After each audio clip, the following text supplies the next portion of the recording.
Welcome back to Scouse Farm. Little compost video for you on a Sunday. Well, I'm filming it on a Sunday, but it'll probably go out on Monday. But you can see the buckets there. What I'm going to do is, because I haven't got another one of these Dalek containers just yet, I'm going to turn maybe from about there into a bucket that's behind there, like a big plastic bin.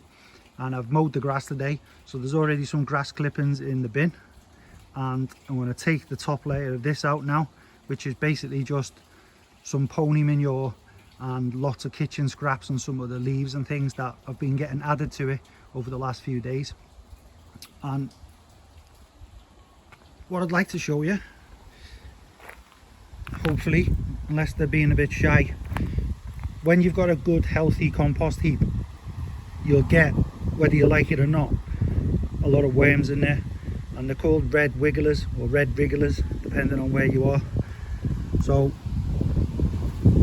they're not just like your big brown earthworms. They are literally, as the name suggests, they're red in colour and they wiggle about a lot. So if I dig down a bit below the surface here, you might be able to see a few, and they do come to the surface to eat the half rotten compost and the kitchen scraps and everything like that.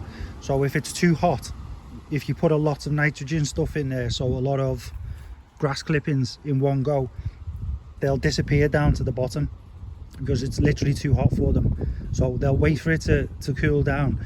They'll wait for the scraps to be like half composted, and that's perfect for them.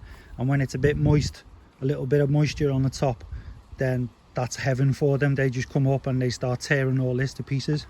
So if I go a little bit below the surface, try and get out the sun,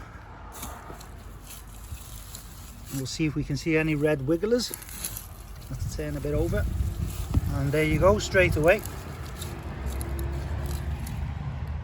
And now you know why they're called red wrigglers or red wigglers, because you just have to touch them a little bit and they start going mad and dancing and escaping. So there's literally thousands of them in this bin. So this is I've been lucky with this compost bin because the worms come in really quick, and they make a good bit of like anaerobic and aerobic action, whereby they're interacting with all of the food, they're breaking it down, and then the bacteria is starting to attack the food as well, which means it decomposes even quicker, and then that provides more food for the worms and so on and so forth. So you get more worms, more bacteria, and you keep adding more green and brown to the mixture, and it's just like a great cycle that keeps continuing. As long as you feed the compost heap, the worms will come back and the bacteria will do what it needs to do. So what I'm going to do now, as I said, is I'm going to turn a lot of this top bit into this bin, and then I think from about here down I want to start taking that out, because that'll be ready, and I'll be putting that into these compost pots, which are the ones I grow my potatoes in and lots of other things. So I think that's about ready now, and I'm ready to take that level out and make some compost that I can grow in. So they'll be going into the back garden, and they'll be used for whatever I decide to grow next. So that's what I'm going to be doing for the next half an hour or so. And I just want to show you one pile here. So this is a little pile I use.